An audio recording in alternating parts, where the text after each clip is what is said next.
Are the following statements true or false? Define ampersand p underscore val is equal to 100. This is a false statement. Single ampersand is used as a substitution variable used to get a dynamic value from the user. The correct use of define is define space p underscore val is equal to 100.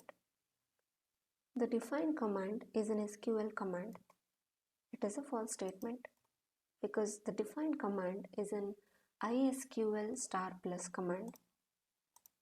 Write a script file to display the employee last name, job and hire date for all employees who started between a given range. Concatenate the name and job together, separated by a space and a comma, and label the column employees. Use the define command to provide the two ranges. Use the format mmddyyyyy. In these practice exercises, we are trying to produce a more readable output. So we are using these new keywords: set echo off, set verify off.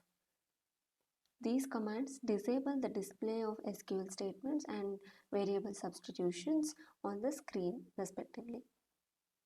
This can make the output cleaner and easier to read. Define low date and high date. This keyword define defines a substitution variable and assigns it a character value. These variables can be used to pass values to the SQL statement during execution. A variable remains defined until you either use undefined command to clear it or you exit the ISQL star plus tool. That was about set and undefined. We'll be using it in the coming queries too. Coming to the main query, here we are selecting the last name, concatenating with a comma and a space, and then concatenating again with job ID.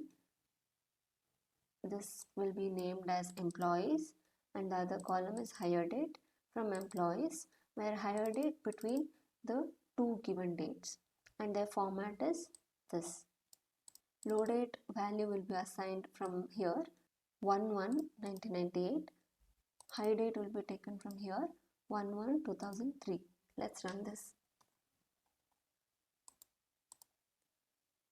Because we set echo off and verify off, we can't see any SQL statements running or the substitution variables on the script output screen.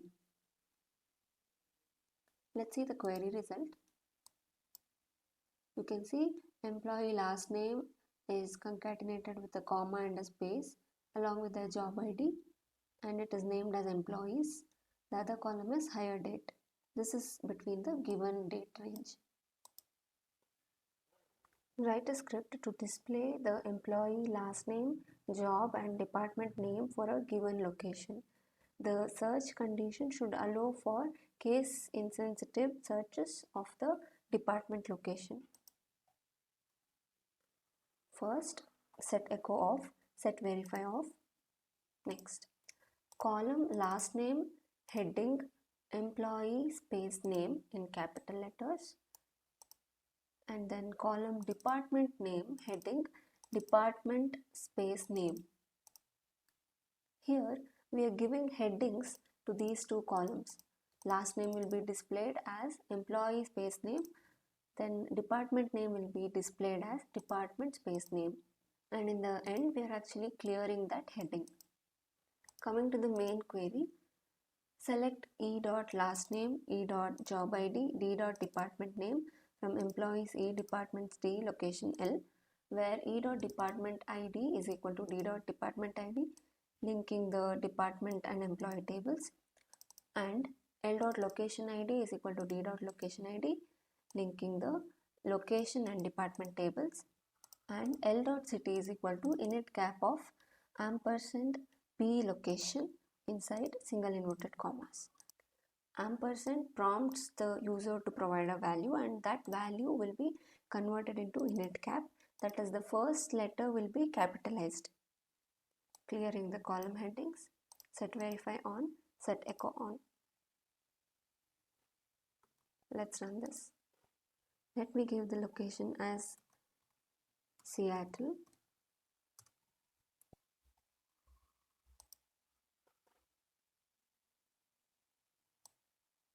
This is the required output. Modify the code in question 4 to create a report containing the department name, employee last name, hire date, salary, and each employee's annual salary for all employees in a given location. Label the columns department name, employee name, start date, salary, and annual salary, placing the labels on multiple lines. Set echo off, set feedback off, set verify off. Set feedback off turns off the feedback completely. The SQL star plus won't tell you how many rows were affected by any of the statements that you execute. The break command defines page breaks and line breaks based on changing column values in a report. It controls whether or not duplicate values print in a column, and it controls the printing of computed values such as totals and subtotals. And like we have seen before, we are providing headings to these columns. For the salary, we have also mentioned the format. This is the main query. Select d.department name, e.last name, e.hire date, e.salary, e.salary into 12 as a sal from departments D, employees E, locations L, where e.department ID is equal to d.department ID, joining the employees and department tables, and d.location ID is equal to l.location ID, joining the department and location tables, and l.city is equal to ampersand p location inside single inverted commas. This prompts the user to provide a location value. Order by d.department name. There is a forward slash used in all these ISQL star plus scripts. A forward slash is used to execute the SQL statement or PLSQL block that is currently in the buffer.